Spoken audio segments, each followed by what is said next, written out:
तो चलिए आज हम लोग सोशियोलॉजी का सबसे पहला टॉपिक समाजशास्त्र का उद्भव और विकास की चर्चा करते हैं। देखते हैं कि कौन कौन से ऐसे कारक थे जो समाजशास्त्र के उद्भव में जिनका महत्वपूर्ण योगदान था, कौन कौन से ऐसे कारक हुए जिसकी वजह से समाजशास्त्र आज हम लोगों के बीच एक स्वतंत्र सब्जेक्ट बन के उभर के आया, किन किन विकास क्रमों से होके ये गुजरा है, उन सभी की चर्चा हम लोग इस वीडियो में करेंगे। तो चलिए शुरू करते हैं। समाजशास्त्र के विकास को समझने से पहले सबसे पहले हम लोगों को ये समझना होगा कि समाजशास्त्र क्या है। समाजशास्त्र समाज का व्यवस्थित अध्ययन करने वाला एक सब्जेक्ट है, विषय है, जिसके अंतर्गत हम सामाजिक घटनाओं, सामाजिक संबंध, हमारे किस तरह के संबंध होते हैं, अलग अलग समाज, मतलब समाज में कितने प्रकार के समाज होते हैं, समाज के समुदाय, समाज में हम कैसे व्यवहार करते हैं, सामाजिक अंतःक्रिया का संबंध करते हैं। बेसिकली दैनिक जीवन में हम जो भी चीज़ें करते हैं वो सभी क्रियाकलाप समाजशास्त्र के अंतर्गत आते हैं। चूँकि मानव समाज का ही एक अंग है, इसलिए मनुष्य का समाज से अलग कोई अपना अस्तित्व नहीं होता है। समाजशास्त्र सामाजिक विज्ञानों में सबसे नया विज्ञान है, सबसे नवीन विज्ञान है। सर्वप्रथम फ्रांसीसी विचारक ऑगस्ट कॉम्टे जी ने अपनी पुस्तक पॉजिटिव फिलॉसफी में 1838 में समाजशास्त्र शब्द का जिक्र किया था। इसलिए समाजशास्त्र के पिता के रूप में कॉम्टे को जाना जाता है।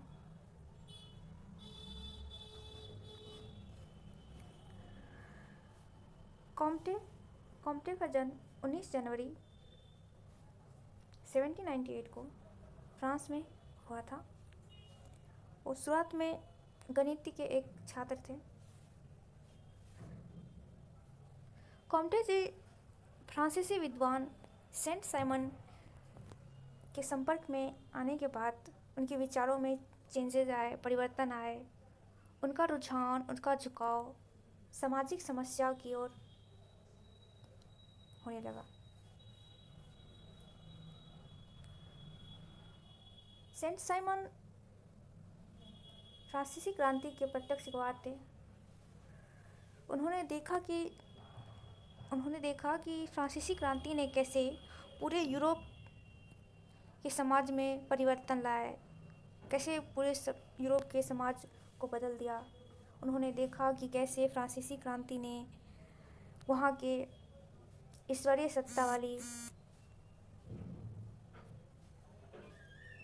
वाली समाज, जिसमें राजा को ईश्वर का प्रतिनिधि माना जाता था, जिनकी बातें नहीं मानने पर ऐसा समझा जाता था कि राजा का बात नहीं मान के ईश्वर की बातों को अवहेलना का माना जाता था और उन्हें दंड दिया जाता था। फ्रांसीसी क्रांति के फलस्वरूप ही यूरोप में, फ्रांस में राजशाही से लोकतांत्रिक व्यवस्था प्रणाली विकसित हुई।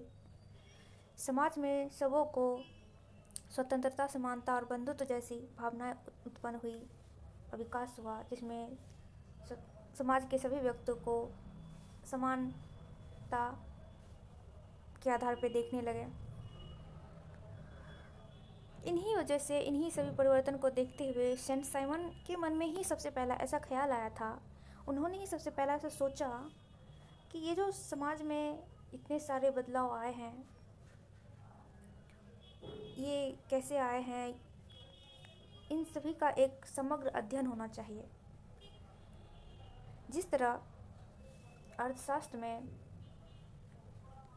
समाज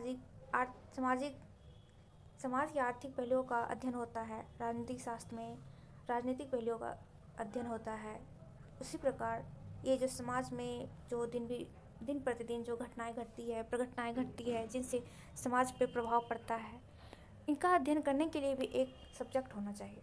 ये सबसे पहले सेंट साइमन ने ही ऐसा सोचा था और उन्होंने सोचा कि वो अपने बुक का नाम सोशल बायोलॉजी रखेंगे।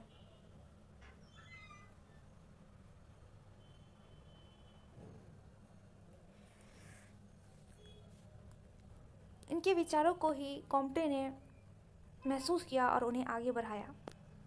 कॉम्टे ने अपने विज्ञान का नाम सबसे पहले सोशल फिजिक्स रखने का सोचा, लेकिन बेल्जियम के एक एसे राइटर थे, निबंधकार थे, क्वेटलेट, उन्होंने 1835 में ही सोशल फिजिक्स शब्द का यूज अपने एसे में कर लिया, जिस वजह से कॉम्टे को ये विचार त्यागना पड़ा और फिर उन्होंने अपने सब्जेक्ट का नाम 1838 में सोशियोलॉजी रखा। सोशियोलॉजी का स्पेलिंग कुछ इस तरह से था, सोशियोलॉजी लॉजी।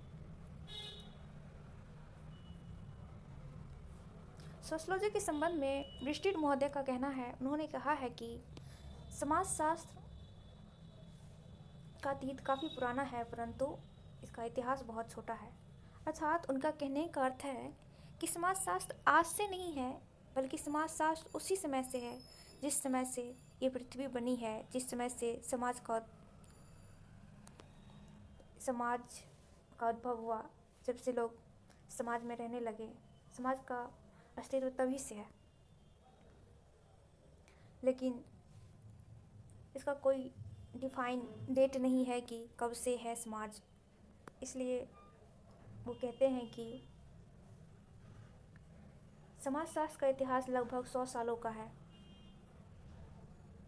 1750 से 1850 इतना है समाजशास्त्र का इतिहास, ब्रिस्टिड महोदय के अनुसार। चलिए अब देखते हैं कि समाजशास्त्र एक सब्जेक्ट बनने के लिए किन किन अवस्थाओं से गुजरा। तो टी बोटोमर ने 1872 में समाजशास्त्र की उत्पत्ति एवं विकास को 4 चरणों में बांटा है। उनके अनुसार समाजशास्त्र का विकास कुल 4 चरणों में हुआ है। आइए हम लोग इस वीडियो में अब सारी चरणों को बारी बारी से समझते हैं। पहला चरण है प्रथम अवस्था। इस अवस्था को प्रारंभिक चिंतन की अवस्था कहा जाता है। इसमें यूनान के 2 प्रमुख विचारक अरस्तु और प्लेटो महत्वपूर्ण है। प्लेटो ने अपनी पुस्तक द रिपब्लिक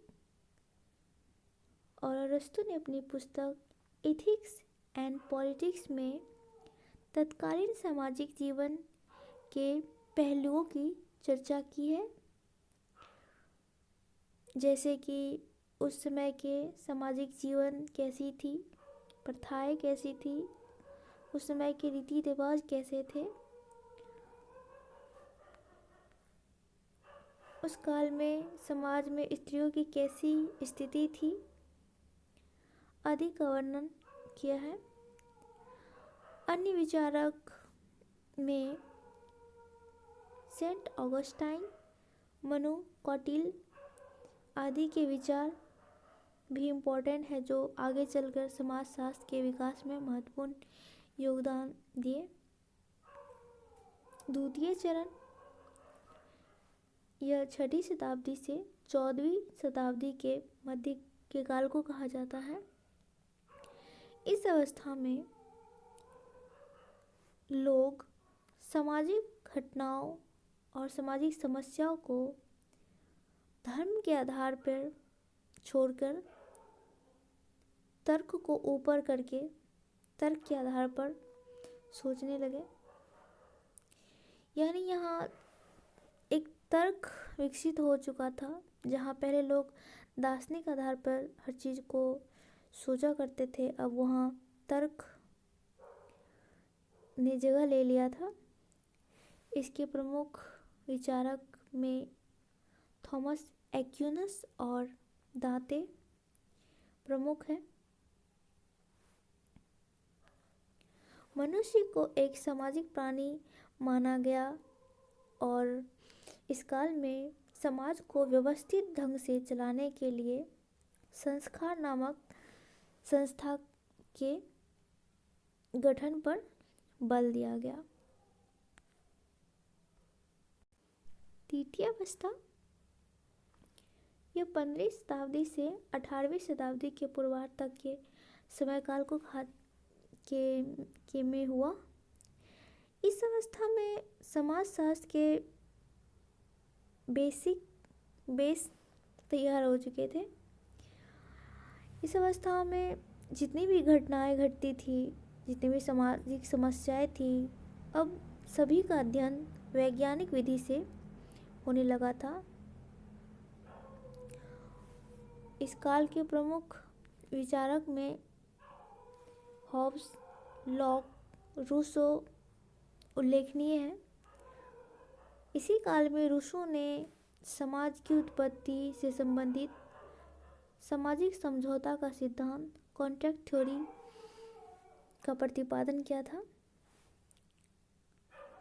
अन्य विचारक में सर थॉमस मूरे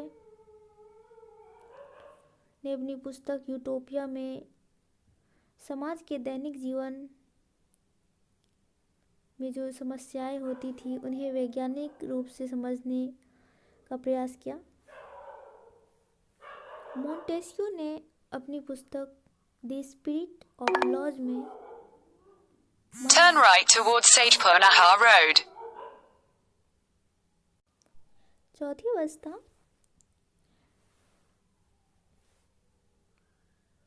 इस अवस्था का प्रारंभ समाजशास्त्र के जनक ऑगस्ट कॉम्टे के जन्म से माना जाता है। यह समाजशास्त्र के विकास की वास्तविक अवस्था है।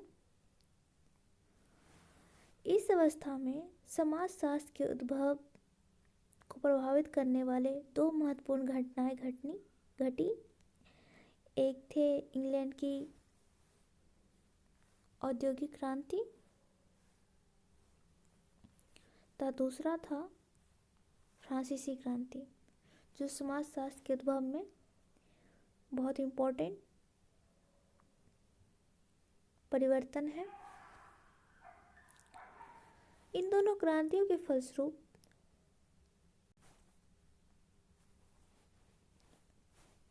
समाज की सामाजिक, आर्थिक और राजनीतिक संरचना में बहुत सारे परिवर्तन आए। समाज में स्वतंत्रता, समानता और बंधुत्व जैसे सिद्धांत विकसित हुए, जिसमें समाज में सबों को एक समान माना गया। अब लोगों में विवेक, बुद्धि, सोचने समझने की वैज्ञानिक तरीके का विकास हो चुका था। अब सभी अपने अपने अधिकारों के लिए लड़ने लगे थे और समाज में सबों को एक समान समझा जाने लगा था। इसी काल को यूरोप का पुनर्जागरण काल कहा जाता है। पुनर्जागरण का अर्थ होता है पुनर्जगना, यानी अब यूरोप में वैज्ञानिक विचारधारा विकसित हो चुकी थी। अब वहाँ के लोग किसी चीज़ को धर्म के आधार पे ना देखते थे। अब हर चीज़ों में वे लोग तर्क और विज्ञान का सहारा लेते थे। अब लोग सामाजिक चीज़ों को वास्तविकता से जोड़कर, विज्ञान से जोड़कर देखने लगे थे कि जो भी घटना घटती है उनका वैज्ञानिक अध्ययन करते थे, सर्वेक्षण करते थे, अवलोकन परीक्षण करते थे, उसके बाद उस पर भरोसा करते थे। सभी क्षेत्रों में वैज्ञानिकता को प्रोत्साहन मिलने लगा। बोटोमोर के अनुसार समाजशास्त्र के विकास में 4 प्रमुख बौद्धिक परंपराओं का भी योगदान रहा। तो चलिए उन सारी बौद्धिक परंपराओं को भी बारी बारी से देख लेते हैं। पहला है राजनीतिक दर्शन। इसमें राज्य और मनुष्य के संबंधों की चर्चा मिलती है, यानी राजनीतिक दर्शन में राज्य और मनुष्य के संबंध कैसे होने चाहिए, इनकी चर्चा है। इस संबंध में रूसो ने कहा है कि व्यक्ति जब जन्म लेता है तो वह सभी संबंधों से स्वतंत्र होता है,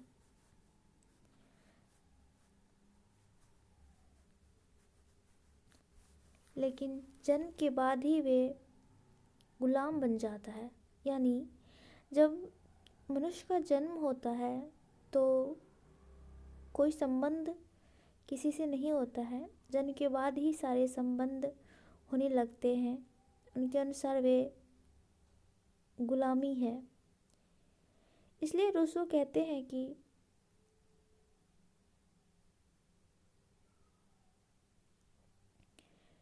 व्यक्ति तभी स्वतंत्र रह सकता है जब उनके अनुसार सरकार हो, उनकी इच्छा के अनुसार सरकार का निर्माण हो, तभी सरकार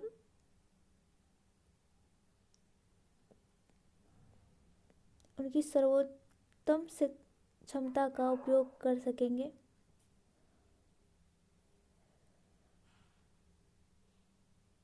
मोंटेस्क्यू ने इसी संबंध में कहा है कि जब दो पशुओं के हित अलग अलग होते हैं तो एक दूसरे को हानि पहुंचाते हैं। मनुष्य अकेला एक ऐसा प्राणी है जो समाज में रहता है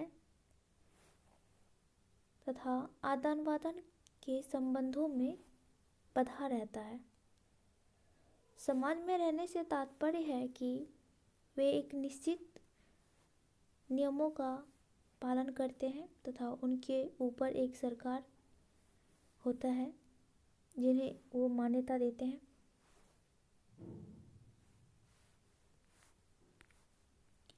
नेक्स्ट है इतिहास का दर्शन।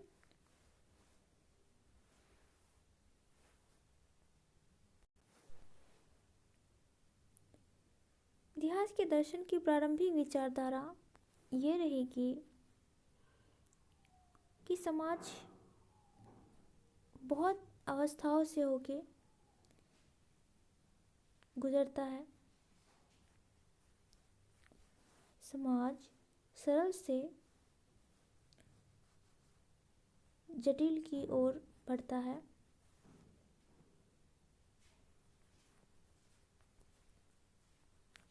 जैसे आदिम समाज बहुत सरल हुआ करती थी,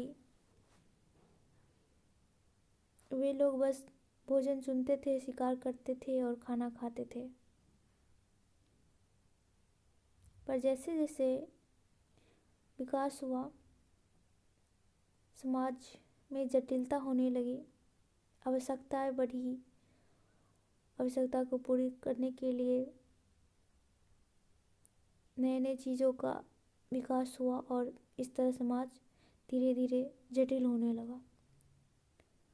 इतिहास के दर्शन में विको और सेंट पियरे का नाम आता है। विको ने प्रगति की अवधारणा को इतिहास के दर्शन से जोड़कर समझाने का प्रयास किया,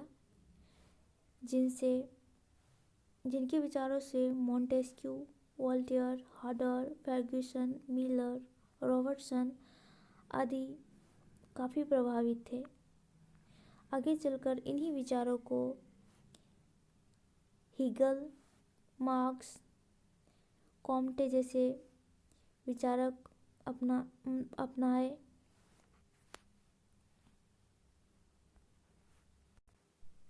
नेक्स्ट है उद्विकास का जैविक सिद्धांत।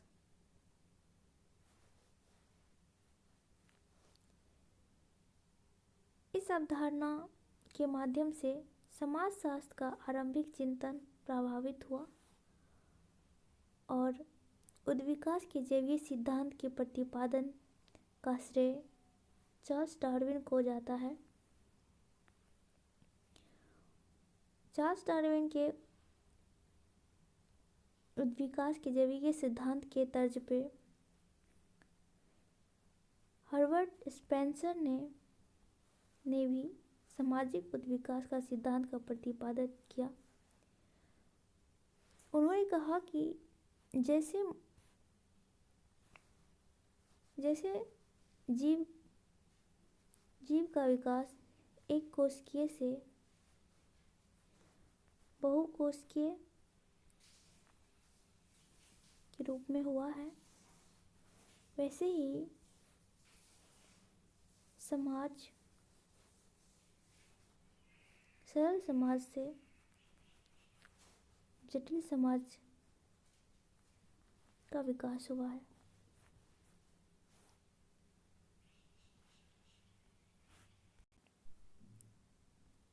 नेक्स्ट बौद्धिक परंपरा है सामाजिक और आर्थिक सुधार का आंदोलन। यूरोप में पुनर्जागरण के बाद अब लोगों में विकास विवेक जागृत हो चुका था। अब वे लोग किसी चीज़ को धर्म या दर्शन के आधार पर ना समझकर हर एक चीज़ को तर्क और विज्ञान के आधार पर समझने लगे। इसी क्रम में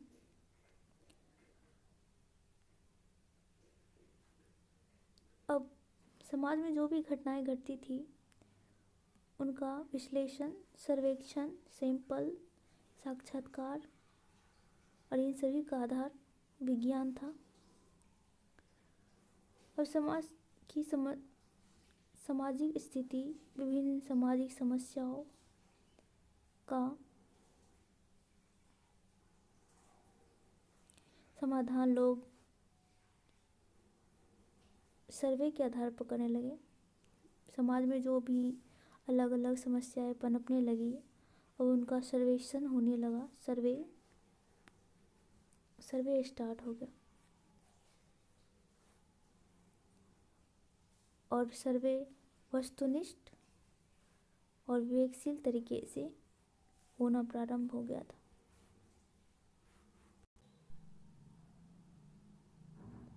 सोशियोलॉजी दो शब्द सोशियस और लोगस से मिलके बना है। सोशियस लैटिन भाषा का शब्द है जिसका अर्थ होता है समाज, तथा लोगस ये ग्रीक भाषा का शब्द है जिसका अर्थ होता है शास्त्र। इस प्रकार सोशियोलॉजी का शाब्दिक अर्थ होता है समाज का शास्त्र या समाज का विज्ञान। आइए सोशियोलॉजी की परिभाषाएं जो विभिन्न वैज्ञानिकों ने दी है, विचारकों ने दी है, उन्हें देखते हैं। वैसे तो समाजशास्त्र की कोई स्वीकृत परिभाषा नहीं है, लेकिन अलग अलग विद्वानों ने अलग अलग ढंग से इसे परिभाषित किया है। जैसे वर्ड के अनुसार समाजशास्त्र समाज का विज्ञान है। गिडिंग्स के अनुसार समाजशास्त्र वैज्ञानिक अध्ययन है। मैकआवर और पेज के अनुसार समाजशास्त्र सामाजिक संबंधों का अध्ययन करने वाला एक विज्ञान है।